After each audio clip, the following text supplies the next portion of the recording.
ನಮಸ್ಕಾರ ಗೆಳೆಯರಿ, stock market Kannada ಚಾನಲ್ಗೆ ಸ್ವಾಗತ ಸುಸ್ವಾಗತ. ಗೆಳೆಯರಿ, ವಿಡಿಯೋದಲ್ಲಿ ಇವತ್ತಿನ ನಮ್ಮ ಮಾರ್ಕೆಟ್ ಅಲ್ಲಿ ಸುದ್ದಿಯಲ್ಲಿರುವಂತಹ ಇಂಪಾರ್ಟೆಂಟ್ ಶೇರ್ಗಳ ಬಗ್ಗೆ ತಿಳ್ಕೊಳ್ಳುವಂತ ಪ್ರಯತ್ನವನ್ನು ಮಾಡೋಣ. ಈಗಾಗಲೇ ನಿನ್ನೆ ಹಾಗೂ ಮೊನ್ನೆ ಹಲವಾರು ಕಂಪನಿಗಳು ಮಾರ್ಕೆಟ್ ಕ್ಲೋಸ್ ಆದ್ಮೇಲೆ ರಿಸಲ್ಟ್ ಅನ್ನು ಅನೌನ್ಸ್ ಮಾಡಿದಂತವನ್ನ ನಿನ್ನೆ ವಿಡಿಯೋದಲ್ಲಿ ಹಾಗೂ ಮೊನ್ನೆ ವಿಡಿಯೋದಲ್ಲಿ ಕವರ್ ಮಾಡಿದ್ದೀನಿ. ಆ ವಿಡಿಯೋಗಳನ್ನ ಇಲ್ಲಿವರೆಗೂ ನೋಡಿಲ್ಲ ಅಂತಂದ್ರೆ ನೋಡಿ, ಯಾಕಂದ್ರೆ ಮತ್ತೊಮ್ಮೆ ಆ ಸ್ಟಾಕ್ ಗಳನ್ನ ರಿಪೀಟ್ ಮಾಡ್ತಾ ಇಲ್ಲ. ಹಲವಾರು ಕಂಪನಿಗಳು ನಿನ್ನೆ ರಿಸಲ್ಟ್ ಅನ್ನು ಅನೌನ್ಸ್ ಮಾಡಿದ್ದು, ಅಂದ್ರೆ ಶನಿವಾರ ರಿಸಲ್ಟ್ ಅನ್ನು ಅನೌನ್ಸ್ ಮಾಡಿದ್ದು ನಿನ್ನೆ ವಿಡಿಯೋದಲ್ಲಿ ಕವರ್ ಮಾಡಿದ್ದೀನಿ. ಆ ಎಲ್ಲ ಷೇರುಗಳು ಕೂಡ ಇವತ್ತು ಫೋಕಸ್ ಅಲ್ಲಿ ಇರ್ತವೆ. ಅವುಗಳನ್ನ ಬಿಟ್ಟು ಬೇರೆ ಕಂಪನಿಗಳಿಗೆ ಸಂಬಂಧಪಟ್ಟಂತೆ ಒಂದಷ್ಟು ಸುದ್ದಿಗಳು ಬಂದಿದ್ದಾವೆ, ಅವುಗಳ ಬಗ್ಗೆ ತಿಳ್ಕೊಳ್ಳೋಣ. ಬೇರೆ ಮೊದಲಿಗೆ ಡಿಸ್ಕ್ಲೇಮರ್ ಕೊಡಕ್ಕೆ ಇಷ್ಟಪಡ್ತೀನಿ. ಇಲ್ಲಿ ಕವರ್ ಮಾಡ್ತಿರುವಂತ ಯಾವುದೇ ಸ್ಟಾಕ್ ಅನ್ನು ಕೂಡ ರೆಕಮೆಂಡ್ ಮಾಡ್ತಿಲ್ಲ. ಫರ್ದರ್ ಸ್ಟಡಿ ಮೆಟೀರಿಯಲ್ಸ್ ಅಂತ ಹೇಳ್ಬಹುದು. ಆಸ್ ಎಜುಕೇಶನಲ್ ಪರ್ಪಸ್ ನಾನು ಈ ವಿಡಿಯೋ ಮುಂದೆ ತರ್ತಾ ಇದ್ದೀನಿ. ಹಾಗೆ ನಿಮ್ಮಲ್ಲಿ ಯಾರಿಗಾದ್ರೂ ನಮ್ಮ ತರಬೇತಿ ಕಾರ್ಯಕ್ರಮದಲ್ಲಿ ಇಂಟ್ರೆಸ್ಟ್ ಇದ್ರೆ ಇಮೇಲ್ ಮೂಲಕ ಸಂಪರ್ಕ ಮಾಡಬಹುದು. ಇನ್ನು ಹೆಚ್ಚಿನ ಮಾಹಿತಿಯನ್ನ ಇಮೇಲ್ ಮೂಲಕ ನಿಮಗೆ ಒದಗಿಸ್ತೇವೆ. ಇನ್ನು ಸುದ್ದಿಗಳ ಕಡೆ ಬರೋದಾದ್ರೆ ಮೊದಲಿಗೆ US ಗವರ್ನಮೆಂಟ್ ರೀಓಪನ್ ಬಗ್ಗೆ ಒಂದು ಸುದ್ದಿ ಬಂದಿದೆ. ನಿಮ್ಗೆಲ್ರಿಗೂ ಗೊತ್ತಿರೋ ಹಾಗೆ ಶಟ್ ಡೌನ್ ಆಗಿದೆ US ಗವರ್ನಮೆಂಟ್. ಅಂದ್ರೆ ಸರ್ಕಾರಿ ಇಲಾಖೆಗಳಲ್ಲಿ ಕೆಲಸ ಸ್ಥಗಿತಗೊಂಡಿತ್ತು. ಎಸ್ಪೆಷಲಿ ಯಾವುದು ಇಂಪಾರ್ಟೆಂಟ್ ಅಲ್ವಾ ಅಂತದ್ದು, ಯಾಕಂದ್ರೆ ಬಜೆಟ್ ಅಪ್ರೂವ್ ಆಗಿರ್ಲಿಲ್ಲ. ಡೆಮಾಕ್ರಾಟ್ಸ್ ಕೂಡ ಒಪ್ಪಿಗೆ ಕೊಡಬೇಕಿತ್ತು, ಅವರು ಕೊಟ್ಟಿರ್ಲಿಲ್ಲ. ಹಾಗಾಗಿ 40 ದಿನಗಳ ಶಟ್ ಡೌನ್ ಅಂತ್ಯದ ಹತ್ರ ಬಂದಿದೆ. ಯಾಕೆಂದ್ರೆ ಡೆಮಾಕ್ರಾಟ್ಸ್ ಒಪ್ಕೊಂಡಿದ್ದಾರೆ ಅನ್ನೋ ಸುದ್ದಿ ಬರ್ತಾ ಇದೆ. ಬಟ್ ಇನ್ನು ಗ್ಯಾರಂಟಿ ಇಲ್ಲ ಅದು ಸಕ್ಸಸ್ ಆಗುತ್ತಾ ಇಲ್ವಾ ಅಂತ. ಬಟ್ ಮೇ ಬಿ ಎಂಡ್ ಆಗ್ಬೋದು ಅಂತ ಸುದ್ದಿ ಬರ್ತಾ ಇದೆ. ಜೊತೆಗೆ ಡೊನಾಲ್ಡ್ ಟ್ರಂಪ್ ಅವರ ಹಿಂದಿನ ದಾಖಲೆ ಏನಿತ್ತು 35 ದಿನ, ಅದನ್ನ ಈ ಸಲ ಮುರಿದಿದ್ದಾರೆ. ಈಗಾಗಲೇ 40 ಡೇಸ್ ಆಗಿದೆ. ನೋಡೋಣ ಏನಾಗುತ್ತೆ ಇದಕ್ಕೆ ಸಂಬಂಧಪಟ್ಟಂತೆ ನೆಕ್ಸ್ಟ್ ಅಂತ. ಇನ್ನು ಬೇರೆ ಸುದ್ದಿಗಳ ಕಡೆ ಬರೋದಾದ್ರೆ renewed investor drive people's new demat openings to 10 month high in October. Demat account opening ಏನಿತ್ತು ಅದು 10 ತಿಂಗಳ ಹೈ ಅನ್ನು ತಲುಪಿದೆ ಅಕ್ಟೋಬರ್ ಅಲ್ಲಿ.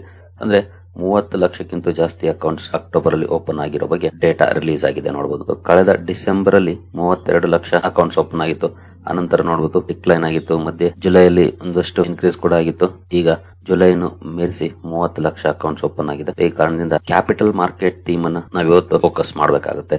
ಅಂದ್ರೆ BSE, Angel One, share India securities, CDSL, NSDL ಈ ಷೇರುಗಳನ್ನ ಫೋಕಸ್ ಮಾಡಬೇಕಾಗುತ್ತೆ.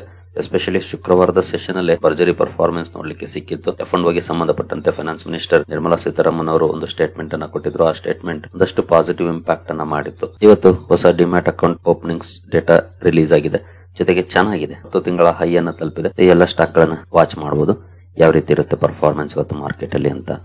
ನಂತರ ಮ್ಯೂಚುವಲ್ ಫಂಡ್ ಸೆಕ್ಟರ್ ಗೆ ಸಂಬಂಧಪಟ್ಟಂತೆ ಕೂಡ ಒಂದು ಸುದ್ದಿ ಬಂದಿದೆ ನೋಡಬಹುದು. Mutual fund sector unlocks new milestone as equity assets cross ₹50 lakh crore mark for first time. Equity assets 50 ಲಕ್ಷ ಕೋಟಿಯನ್ನ ಕ್ರಾಸ್ ಮಾಡಿದೆ. ಜೊತೆಗೆ ಮೊದಲ ಸಲ ನೋಡಬಹುದು AUC stood at ₹50.83 lakh crore, ಅಂದ್ರೆ ನಿಯರ್ಲಿ 51 ಲಕ್ಷ ಕೋಟಿ ತಲುಪಿದೆ. ಜೊತೆಗೆ ಫೆಬ್ರವರಿಯಲ್ಲಿ ನೋಡಬಹುದು 39 ಲಕ್ಷ ಟಚ್ ಮಾಡಿತ್ತು, ಅಂದ್ರೆ ಲೋಯೆಸ್ಟ್ ಆಗಿತ್ತು. ಅಲ್ಲಿಂದ ಸ್ಟ್ರಾಂಗ್ ಫುಲ್ ಬ್ಯಾಕ್ ನೋಡ್ಲಿಕ್ಕೆ ಸಿಕ್ಕಿದೆ. ಈ ಒಂದು ಡೇಟಾ ಕೂಡ ರಿಲೀಸ್ ಆಗಿದೆ. ಹಾಗಾಗಿ ಮ್ಯೂಚುವಲ್ ಫಂಡ್ ಕಂಪನೀಸ್ AMCs ಏನಿದಾವೆ, ನಿಪ್ಪಾನ್ ಅಸೆಟ್ ಮ್ಯಾನೇಜ್ಮೆಂಟ್ ಕಂಪನಿ ಆಗ್ಬೋದು, HDFC AMC ಆಗ್ಬೋದು, ಆದಿತ್ಯ ಬಿರ್ಲಾ AMC ಆಗ್ಬೋದು, ಈ ರೀತಿಯ AMC ಸ್ಟಾಕ್ ಗಳನ್ನು ಕೂಡ ಇವತ್ತು ಫೋಕಸ್ ಮಾಡಬಹುದು. ಇದಕ್ಕೆ ಸಂಬಂಧಪಟ್ಟಂತೆ ಏನಾದ್ರೂ ರಿಯಾಕ್ಷನ್ ಬರುತ್ತಾ ಸ್ಟಾಕ್ ಗಳಲ್ಲಿ ಅಂತ. ಏನು ಬೇರೆ ಸ್ಟಾಕ್ ಗಳ ಕಡೆ ಬಂದ್ರೆ ಅಶೋಕ ಬಿಲ್ಡ್ಕಾನ್ ಲಿಮಿಟೆಡ್ ಇವತ್ತು ಫೋಕಸ್ ಅಲ್ಲಿ ಇರುತ್ತೆ. ಕಾರಣ ಕಂಪನಿಗೆ ನಾರ್ತ್ ವೆಸ್ಟರ್ನ್ ರೈಲ್ವೆ ಇಂದ 539 ಕೋಟಿ ಪ್ರಾಜೆಕ್ಟ್ ಅಲ್ಲಿ LOI ಸಿಕ್ಕಿದೆ, ಅಂದ್ರೆ ಲೆಟರ್ ಆಫ್ ಇಂಟೆಂಟ್. ಈ ಸುದ್ದಿ ಕಾರಣಕ್ಕೆ ಅಶೋಕ ಬಿಲ್ಡ್ಕಾನ್ ಲಿಮಿಟೆಡ್ ಅನ್ನು ಇವತ್ತು ಅಬ್ಸರ್ವ್ ಮಾಡಬಹುದು, ಯಾವ ರೀತಿ ಇರುತ್ತೆ ಮಾರ್ಕೆಟ್ ರಿಯಾಕ್ಷನ್ ಅಂತ. ನಂತರ ಹಿಂದೂಸ್ತಾನ್ ಏರೋನಾಟಿಕ್ಸ್ ಕೂಡ ಫೋಕಸ್ ಅಲ್ಲಿ ಇರುತ್ತೆ. ನಿಮ್ಗೆಲ್ರಿಗೂ ಗೊತ್ತಿರೋ ಹಾಗೆ GE ಜೊತೆ, ಅಂದ್ರೆ ಜನರಲ್ ಎಲೆಕ್ಟ್ರಿಕ್ ಜೊತೆ ಸಾಕಷ್ಟು ಸಲ ಒಪ್ಪಂದಗಳ ಬಗ್ಗೆ ಸುದ್ದಿಗಳನ್ನ ನೋಡಿದ್ವಿ. ಅಂದ್ರೆ ಎಂಜಿನ್ ಸಪ್ಲೈ ಮಾಡೋ ಬಗ್ಗೆ ಅಮೆರಿಕನ್ ಕಂಪನಿ 113 ಎಂಜಿನ್ ಸಪ್ಲೈಗೆ ಸಂಬಂಧಪಟ್ಟಂತೆ ಒಪ್ಪಂದ ಆಗಿದೆ. ಈ ಬಗ್ಗೆ ಅಪ್ಡೇಟ್ ಬಂದಿದೆ ಇವತ್ತು. ಜೊತೆಗೆ R&D ಕೇಪಬಿಲಿಟೀಸ್ ಅನ್ನು ಪುಷ್ ಮಾಡುವಂತ ಸುದ್ದಿಗಳು ಬರ್ತಾ ಇದೆ ನೋಡಬಹುದು. HAL shares in focus as defense firm signs mega deal with GE Aerospace for procurement of 113 jet engines. 113 jet engines procurement ಗೆ ಸಂಬಂಧಪಟ್ಟಂತೆ ಒಪ್ಪಂದವನ್ನ ಮಾಡಿಕೊಂಡಿದೆ. ಈ ಸುದ್ದಿ ಕಾರಣಕ್ಕೆ HAL ಶೇರ್ ಅನ್ನು ಅಬ್ಸರ್ವ್ ಮಾಡಬಹುದು ಇವತ್ತು, ಯಾವ ರೀತಿ ಇರುತ್ತೆ ಪರ್ಫಾರ್ಮೆನ್ಸ್ ಸ್ಟಾಕ್ ಅಲ್ಲಿ ಅಂತ. ನಂತರ ಸ್ವಿಗ್ಗಿ ಲಿಮಿಟೆಡ್ ಕೂಡ ಫೋಕಸ್ ಅಲ್ಲಿ ಇರುತ್ತೆ. ಕಾರಣ ಕಂಪನಿ 10,000 ಕೋಟಿ ಫಂಡ್ ರೈಸ್ ಮಾಡುವಂತ ಡಿಸಿಷನ್ ಅನ್ನು ತಗೊಂಡಿದೆ. ಈ ಸುದ್ದಿ ಕಾರಣಕ್ಕೆ ಸ್ವಿಗ್ಗಿಯನ್ನು ಕೂಡ ಅಬ್ಸರ್ವ್ ಮಾಡಬಹುದು, ಏನಾದ್ರೂ ರಿಯಾಕ್ಷನ್ ಇರುತ್ತಾ ಅಂತ. ನಂತರ ಬಯೋಕಾನ್ ಲಿಮಿಟೆಡ್ ಕೂಡ ಫೋಕಸ್ ಅಲ್ಲಿ ಇರುತ್ತೆ. ಕಾರಣ ಕಂಪನಿಯ ಯೂನಿಟ್ ಅಲ್ಲಿ US FDA ಇನ್ಸ್ಪೆಕ್ಷನ್ ಆಗಿದೆ ವಿತ್ 3 ಅಬ್ಸರ್ವೇಷನ್ಸ್. ಇನ್ಸ್ಪೆಕ್ಷನ್ ಎಂಡ್ ಆಗಿದೆ ಕಂಪನಿಯ ವಿಶಾಖಪಟ್ಟಣಂ ಯೂನಿಟ್ ಅಲ್ಲಿ. ಈ ಸುದ್ದಿ ಕಾರಣಕ್ಕೆ ಬಯೋಕಾನ್ ಲಿಮಿಟೆಡ್ ಅನ್ನು ಕೂಡ ಅಬ್ಸರ್ವ್ ಮಾಡಬಹುದು, ಏನಾದ್ರೂ ಪರ್ಫಾರ್ಮೆನ್ಸ್ ಮೇಲೆ ಇಂಪ್ಯಾಕ್ಟ್ ಮಾಡುತ್ತಾ ಅಂತ. ನಂತರ ಲೂಪಿನ್ ಲಿಮಿಟೆಡ್ ಕೂಡ ಫೋಕಸ್ ಅಲ್ಲಿ ಇರುತ್ತೆ. ಇದು ಕೂಡ ಅಗೇನ್ US FDA ಸುದ್ದಿಯ ಕಾರಣಕ್ಕೆ ಫೋಕಸ್ ಅಲ್ಲಿ ಇರುತ್ತೆ. ಇಲ್ಲಿ ವಿತ್ 0 ಅಬ್ಸರ್ವೇಷನ್ ಇನ್ಸ್ಪೆಕ್ಷನ್ ಕಂಪ್ಲೀಟ್ ಆಗಿದೆ. ಈ ಸ್ಟಾಕ್ ಅನ್ನು ಕೂಡ ವಾಚ್ ಮಾಡಬಹುದು ಇವತ್ತು. ನಂತರ ಆವೆಲ್ಸ್ ಇಂಡಿಯಾ ಲಿಮಿಟೆಡ್ ಕೂಡ ಫೋಕಸ್ ಅಲ್ಲಿ ಇರುತ್ತೆ. ಕಾರಣ ಕಂಪನಿ HPL ಗ್ರೂಪ್ ಜೊತೆ ಕೆಲವೊಂದು ಸಮಸ್ಯೆಗಳಿತ್ತು, ಅದನ್ನ 129 ಕೋಟಿ ಪೇ ಮಾಡಿ ಸೆಟಲ್ ಮಾಡ್ಕೊಂಡಿದೆ ಕೇಸನ್ನ. ಈ ಸುದ್ದಿ ಕಾರಣಕ್ಕೆ ಆವೆಲ್ಸ್ ಇಂಡಿಯಾನು ಕೂಡ ಅಬ್ಸರ್ವ್ ಮಾಡಬಹುದು, ಮಾರ್ಕೆಟ್ ರಿಯಾಕ್ಟ್ ಮಾಡುತ್ತಾ ಈ ಸುದ್ದಿಗೆ ಅಂತ. ನಂತರ ಅದಾನಿ ಎಂಟರ್ಪ್ರೈಸಸ್ ಕೂಡ ಫೋಕಸ್ ಅಲ್ಲಿ ಇರುತ್ತೆ. ಅದರ ಕಾರಣ ಹಿಂದೆ ಒಂದು ಸುದ್ದಿಯನ್ನು ನೋಡಿದ್ವಿ ಜೆಪಿ ಅಸೋಸಿಯೇಟ್ಸ್ ಬಗ್ಗೆ. ಜೆಪಿ ಅಸೋಸಿಯೇಟ್ಸ್ ಅನ್ನ ನೋಡಬಹುದು. ಈ ಕಂಪನಿಯನ್ನ ಜಯಪ್ರಕಾಶ್ ಅಸೋಸಿಯೇಟ್ಸ್ ಲಿಮಿಟೆಡ್ ಅನ್ನ ವೇದಾಂತ ಗ್ರೂಪ್ ಅಕ್ವೈರ್ ಮಾಡ್ತಿದೆ ಅನ್ನುವಂತ ಸುದ್ದಿಯನ್ನ ನೋಡಿದ್ವಿ. ಬಿಡಿಂಗ್ ಪ್ರೊಸೀಜರ್ ಅಲ್ಲಿ ವೇದಾಂತ ಹೈಯೆಸ್ಟ್ ಬಿಡರ್ ಆಗಿ ತಗೊಂಡಿರೋ ಬಗ್ಗೆ ಸುದ್ದಿಯನ್ನ ನೋಡಿದ್ವಿ. ಬಟ್ ಈಗ ಇನ್ನೊಂದು ಅಪ್ಡೇಟೆಡ್ ಸುದ್ದಿ ಬರ್ತಾ ಇದೆ. ಬಹುಶಃ ಈ ಅಕ್ವಿಸಿಷನ್ ವೇದಾಂತ ಕೈ ತಪ್ಪಬಹುದು. ವೇದಾಂತ ಕೈ ತಪ್ಪಿ ಅದಾನಿ ಎಂಟರ್ಪ್ರೈಸಸ್ ಹೋಗಬಹುದು ಅಂತ. ಯಾಕಂದ್ರೆ ವೇದಾಂತ ಒಂದು ಸಮಸ್ಯೆಗಳನ್ನು ಎದುರಿಸ್ತಿದೆ ಡಿಮರ್ಜರ್ ಗೆ ಸಂಬಂಧಪಟ್ಟಂತೆ. ಬಹುಶಃ ಆ ಕಾರಣಕ್ಕೆ ಏನಾದ್ರು ಕೈ ತಪ್ಪಿದೆಯೋ ಗೊತ್ತಿಲ್ಲ. ಮೇ ಬಿ ಅದಾನಿ ಎಂಟರ್ಪ್ರೈಸಸ್ ಕಡೆ ಹೋಗಬಹುದು ಅನ್ನುವಂತ ಸುದ್ದಿಗಳು ಬರ್ತಾ ಇದೆ. ಹಾಗಾಗಿ ಅದಾನಿ ಎಂಟರ್ಪ್ರೈಸಸ್ ಜೊತೆಗೆ ಜೆಪಿ ಅಸೋಸಿಯೇಟ್ಸ್ ಹಾಗೆ ವೇದಾಂತ ಈ ಮೂರು ಷೇರುಗಳು ಫೋಕಸ್ ಅಲ್ಲಿ ಇರ್ತವೆ. ಒಂದೇ ಸುದ್ದಿ ಕಾರಣಕ್ಕೆ ಮೂರನ್ನು ಕೂಡ ವಾಚ್ ಮಾಡಬಹುದು ಯಾವ ರೀತಿ ಇರುತ್ತೆ ಮಾರ್ಕೆಟ್ ಅಲ್ಲಿ ಪರ್ಫಾರ್ಮೆನ್ಸ್ ಅಂತ. ನಂತರ ಟಿವಿಎಸ್ ಮೋಟಾರ್ ಕಂಪನಿ ಕೂಡ ಫೋಕಸ್ ಅಲ್ಲಿ ಇರುತ್ತೆ. ಕಾರಣ ನಿನ್ನೆ ಕಂಪನಿಯ ಮ್ಯಾನೇಜ್ಮೆಂಟ್ ಗ್ಲೋಬಲ್ ಎಕ್ಸ್ಪಾನ್ಷನ್ ಬಗ್ಗೆ ಮಾತಾಡಿದ್ದಾರೆ. ಯುಕೆ, ಸ್ಪೇನ್, ಪೋರ್ಚುಗಲ್ ಹೀಗೆ ಇತರೆ ಯುರೋಪಿಯನ್ ಕಂಟ್ರೀಸ್ ಎಕ್ಸ್ಪಾನ್ಷನ್ ಬಗ್ಗೆ ಮಾತಾಡಿದ್ದಾರೆ. ಈ ಸುದ್ದಿ ಕಾರಣಕ್ಕೆ ಸ್ಟಾಕ್ ಫೋಕಸ್ ಅಲ್ಲಿ ಇರುತ್ತೆ. ಟಿವಿಎಸ್ ಮೋಟಾರ್ಸ್ ಅನ್ನು ಕೂಡ ಅಬ್ಸರ್ವ್ ಮಾಡಬಹುದು. ಇವತ್ತು ಏನಾದ್ರು ರಿಯಾಕ್ಷನ್ ಇರುತ್ತಾ ಸ್ಟಾಕ್ ಅಲ್ಲಿ ಅಂತ. ನಂತರ ಟಾಟಾ ಪವರ್ ಕೂಡ ಫೋಕಸ್ ಅಲ್ಲಿ ಇರುತ್ತೆ. ಕಂಪನಿ ಒಂದು ಪಂಪ್ಡ್ ಹೈಡ್ರೋ ಸ್ಟೋರೇಜ್ ಪ್ರಾಜೆಕ್ಟ್ ಅಲ್ಲಿ ಸಿಗ್ನಿಫಿಕೆಂಟ್ ಇನ್ವೆಸ್ಟ್ಮೆಂಟ್ ಅನ್ನು ಅನೌನ್ಸ್ ಮಾಡಿದೆ. ಅಂದ್ರೆ ಸುಮಾರು 11,000 ಕೋಟಿಯನ್ನ ಇನ್ವೆಸ್ಟ್ ಮಾಡುವಂತ ಅನೌನ್ಸ್ಮೆಂಟ್ ಅನ್ನ ಮಾಡಿದೆ. ಈ ಸುದ್ದಿ ಕಾರಣಕ್ಕೆ ಟಾಟಾ ಪವರ್ ಅನ್ನು ಕೂಡ ಅಬ್ಸರ್ವ್ ಮಾಡಬಹುದು ಯಾವ ರೀತಿ ಇರುತ್ತೆ ಪರ್ಫಾರ್ಮೆನ್ಸ್ ಅಂತ. ನಂತರ ಝೈಡಸ್ ಲೈಫ್ ಸೈನ್ಸಸ್ ಕೂಡ ಫೋಕಸ್ ಅಲ್ಲಿ ಇರುತ್ತೆ. ಕಾರಣ ಕಂಪನಿಯ ಒಲಾಪರಿ ಟ್ಯಾಬ್ಲೆಟ್ಸ್ ಗೆ USFDA ಟೆಂಟೇಟಿವ್ ಅಪ್ರೂವಲ್ ಸಿಕ್ಕಿದೆ.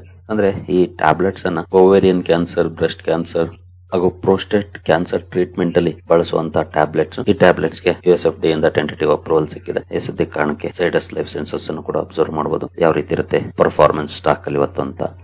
ನಂತರ ಕಂಟೈನರ್ ಕಾರ್ಪೊರೇಷನ್ ಆಫ್ ಇಂಡಿಯಾ ಕೂಡ ಫೋಕಸ್ ಅಲ್ಲಿ ಇರುತ್ತೆ. ಕಾರಣ ಕಂಪನಿಗೆ ಮಲ್ಟಿಪಲ್ ಆರ್ಡರ್ ಸಿಕ್ಕಿದೆ. ಸುಮಾರು 462 ಕೋಟಿ ಮೊತ್ತದ ಆರ್ಡರ್ ಗಳು ಕಂಪನಿಗೆ ಸಿಕ್ಕಿದೆ. ಈ ಸುದ್ದಿ ಕಾರಣಕ್ಕೆ ಕಾನ್ಕಾರ್ ಅನ್ನು ಕೂಡ ಅಬ್ಸರ್ವ್ ಮಾಡಬಹುದು ಯಾವ ರೀತಿಯ ಪರ್ಫಾರ್ಮೆನ್ಸ್ ಸ್ಟಾಕ್ ಅಲ್ಲಿ ನೋಡ್ಲಿಕ್ಕೆ ಸಿಗುತ್ತೆ ಅಂತ. ನಂತರ ಇವತ್ತಿನ ರಿಸಲ್ಟ್ ಕ್ಯಾಲೆಂಡರ್ ಕಡೆ ಬಂದ್ರೆ ಹಲವಾರು ಕಂಪನಿಗಳ ರಿಸಲ್ಟ್ ಇದೆ. ಇವತ್ತು ತುಂಬಾನೇ ದೊಡ್ಡ ಲಿಸ್ಟ್ ಇದೆ. ನಾನು ನಿನ್ನೆ ಕವರ್ ಮಾಡಿದ್ದೆ ಇದನ್ನ. ದೊಡ್ಡ ಲಿಸ್ಟ್ ಇದೆ. ಮೇಜರ್ ಕಂಪನಿಗಳನ್ನು ನೋಡಿದರೆ ಬಜಾಜ್ ಕನ್ಸ್ಯೂಮರ್ ಇದೆ, ಬಜಾಜ್ ಫೈನಾನ್ಸ್ ನ ರಿಸಲ್ಟ್ ಇದೆ, ಬಾಲಾಜಿ ಅಮೈನ್ಸ್ ರಿಸಲ್ಟ್ ಇದೆ, BLSE ಸರ್ವಿಸಸ್ ರಿಸಲ್ಟ್ ಇದೆ, ಸಿಯಾನ್ ಆಗ್ರೋ. ಇತ್ತೀಚೆಗೆ ಸಾಕಷ್ಟು ಪ್ರಶ್ನೆಗಳು ಈ ಕಂಪನಿಯ ಬಗ್ಗೆ ಬರ್ತಾ ಇರುತ್ತೆ. ಇವತ್ತು ರಿಸಲ್ಟ್ ಇದೆ, ಮಿಸ್ ಮಾಡದೆ ಚೆಕ್ ಮಾಡಿ ಯಾವ ರೀತಿ ಇದೆ ಪರ್ಫಾರ್ಮೆನ್ಸ್ ಅಂತ. Doms, DRC systems, HLE glass coat ಇದೆ, ವುಡ್ಕೋ ರಿಸಲ್ಟ್ ಇದೆ, KPIT ಟೆಕ್ನ ರಿಸಲ್ಟ್ ಇದೆ, ಇವತ್ತು ONGC ಇದೆ. ಈಗ ಸಾಕಷ್ಟು ಕಂಪನಿಗಳ ರಿಸಲ್ಟ್ ಇದೆ. ಇವುಗಳನ್ನು ಕೂಡ ಅಬ್ಸರ್ವ್ ಮಾಡಬಹುದು ಇವತ್ತು ಯಾವ ರೀತಿ ಇರುತ್ತೆ ರಿಸಲ್ಟ್ಸ್. ನಂತರ ಸ್ಟಾಕ್ ಗಳಲ್ಲಿ ಯಾವ ರೀತಿ ರಿಯಾಕ್ಷನ್ ಬರುತ್ತೆ ಅಂತ. ಇನ್ನು ಪ್ರೈಮರಿ ಮಾರ್ಕೆಟ್ ಕಡೆ ಬರೋದಾದ್ರೆ ಲೆನ್ಸ್ಕಾರ್ಟ್ ಸೊಲ್ಯೂಷನ್ಸ್ ನ ಲಿಸ್ಟಿಂಗ್ ಇರುತ್ತೆ ಇವತ್ತು. ಆಸ್ ಆಫ್ ನಾವು GMP ನೋಡಬಹುದು 2.5% ಇದೆ. GMP ಡೌನ್ ಆಗಿದೆ ಮುಂಚೆಗೆ ಹೋಲಿಸಿದ್ರೆ ನೋಡಬಹುದು ಯಾವ ರೀತಿ ಇತ್ತು ಅಂತ. 95, 70, 73 ಈ ರೀತಿ ಇದ್ದಂತ GMP 108 ವರೆಗೂ ಕೂಡ ಹೋಗಿತ್ತು. ನಂತರ ಕಂಟಿನ್ಯೂಸ್ ಆಗಿ ಡಿಕ್ಲೈನ್ ಆಗಿ ಈಗ ಜಸ್ಟ್ 10 ರೂಪೀಸ್ ನೋಡ್ಲಿಕ್ಕೆ ಕಾಣ್ತಾ ಇದೆ. ಇವತ್ತು ಲಿಸ್ಟಿಂಗ್ ಇರುತ್ತೆ, ನೋಡೋಣ ಎಷ್ಟಕ್ಕೆ ಲಿಸ್ಟ್ ಆಗುತ್ತೆ ಅಂತ. ಸದ್ಯದ ಮಟ್ಟಿಗೆ 2.5% ಪ್ರೀಮಿಯಂ ಇದೆ. ಬಹುಶಃ ಡಿಸಪಾಯಿಂಟ್ಮೆಂಟ್ ಅನ್ನ ಮಾಡಬಹುದು ಲೆನ್ಸ್ಕಾರ್ಟ್ IPO. ಇನ್ನು ನೆಕ್ಸ್ಟ್ ಪೈನ್ ಲ್ಯಾಬ್ಸ್ IPO ಇವತ್ತು ಕೂಡ ಓಪನ್ ಇರುತ್ತೆ. ಅಂದ್ರೆ ಇವತ್ತು ನಾಳೆ ಓಪನ್ ಇರುತ್ತೆ. GMP ನೋಡಬಹುದು ಜಸ್ಟ್ 2% ಇದೆ ನಿಯರ್ಲಿ. ಇಲ್ಲಿ ಏನಂತ ಅಟ್ರಾಕ್ಟಿವ್ GMP ನೋಡ್ಲಿಕ್ಕೆ ಕಾಣ್ತಾ ಇದೆ. ಇಂಟ್ರೆಸ್ಟ್ ಬೇಕಿದ್ರೆ ಸ್ಟಡಿ ಮಾಡಬಹುದು. ಬಟ್ GMP ವೈಸ್ ಏನು ಅಟ್ರಾಕ್ಟಿವ್ ಇಲ್ಲ. ಇನ್ನು ಗಿಫ್ಟ್ ನಿಫ್ಟಿ ಕಡೆ ಬರೋದಾದ್ರೆ ಗಿಫ್ಟ್ ನಿಫ್ಟಿಯಲ್ಲಿ ಆಸ್ ಆಫ್ ನಾವು ನೋಡಬಹುದು 22 ಪಾಯಿಂಟ್ಸ್ 0.09% ಪಾಸಿಟಿವ್ ಪರ್ಫಾರ್ಮೆನ್ಸ್ ನೋಡ್ಲಿಕ್ಕೆ ಕಾಣ್ತಾ ಇದೆ. ಹಾಗೆ ಏಷ್ಯನ್ ಮಾರ್ಕೆಟ್ ಗಳಲ್ಲಿ ಪರ್ಫಾರ್ಮೆನ್ಸ್ ಚೆನ್ನಾಗಿದೆ. ಸ್ಟ್ರೈಟ್ ಟೈಮ್ಸ್ ಹಾಗೂ ಶಾಂಘೈ ಕಾಂಪೋಸಿಟ್ ಮಾತ್ರ ಸ್ವಲ್ಪ ನೆಗೆಟಿವ್ ಅಲ್ಲಿ ಟ್ರೇಡ್ ಆಗ್ತದೆ. ಇನ್ನೆಲ್ಲ ಮಾರ್ಕೆಟ್ಸ್ ಪಾಸಿಟಿವ್ ಇದೆ. ಅಂದ್ರೆ ಏಷ್ಯನ್ ಕ್ಯೂಸ್ ಪಾಸಿಟಿವ್ ಇದೆ ಆಸ್ ಆಫ್ ನಾವು. ಡೌ ಜೋನ್ಸ್ ಫ್ಯೂಚರ್ಸ್ ನೋಡಿದ್ರೆ ಇಲ್ಲೂ ಕೂಡ ಪಾಸಿಟಿವ್ ಪರ್ಫಾರ್ಮೆನ್ಸ್ ಇದೆ. 125 ಪಾಯಿಂಟ್ಸ್ 0.27% ಅಪ್ ಅಲ್ಲಿ ಡೌ ಜೋನ್ಸ್ ಫ್ಯೂಚರ್ಸ್ ಟ್ರೇಡ್ ಆಗ್ತಾ ಇದೆ. ಕಮೋಡಿಟೀಸ್ ಕಡೆ ಬಂದ್ರೆ ಬ್ರೆಂಟ್ 1% ಪಾಸಿಟಿವ್ ಅಲ್ಲಿ ಟ್ರೇಡ್ ಆಗ್ತಿದೆ. ಗೋಲ್ಡ್ ಕೂಡ ನಿಯರ್ಲಿ 1% ಪಾಸಿಟಿವ್ ಅಲ್ಲಿ ಟ್ರೇಡ್ ಆಗ್ತಿದೆ. ಎರಡು ಕೂಡ ಇವತ್ತು ಪಾಸಿಟಿವ್ ಪರ್ಫಾರ್ಮೆನ್ಸ್ ಅನ್ನ ಕೊಡ್ತಾ ಇದೆ ಆಸ್ ಆಫ್ ನೋಡಬಹುದು. ಸದ್ಯದ ಮಟ್ಟಿಗೆ ಗಿಫ್ಟ್ ನಿಫ್ಟಿ ಪಾಸಿಟಿವ್ ಇಂಡಿಕೇಶನ್ ಅನ್ನ ಕೊಡ್ತಾ ಇದೆ. ಹಾಗೆ ಏಷ್ಯನ್ ಮಾರ್ಕೆಟ್ ಗಳು ಕೂಡ ಪಾಸಿಟಿವ್ ಇದೆ. ಕ್ಯೂಸ್ ಸದ್ಯದ ಮಟ್ಟಿಗೆ ಪಾಸಿಟಿವ್ ಇದೆ. ನೋಡೋಣ ನಮಗೆ ಓಪನಿಂಗ್ ಇಂತ ಕ್ಲೋಸಿಂಗ್ ಯಾವ ರೀತಿ ಇರುತ್ತೆ ಅದು ಬಹಳ ಮುಖ್ಯ ಆಗುತ್ತೆ. Let's hope for the best. ಸರಿಗಳೇರಿ, ಈ ಎಲ್ಲ ಅಪ್ಡೇಟ್ಸ್ ನಿಮ್ಗೆ ಇಷ್ಟ ಆಗಿದೆ ಅಂದ್ಕೊಳ್ತೀನಿ. ಮುಂದಿನ ವಿಡಿಯೋದಲ್ಲಿ ಸಿಗೋಣ. ಅಲ್ಲಿವರೆಗೂ ಜೈ ಹಿಂದ್, ಜೈ ಕರ್ನಾಟಕ.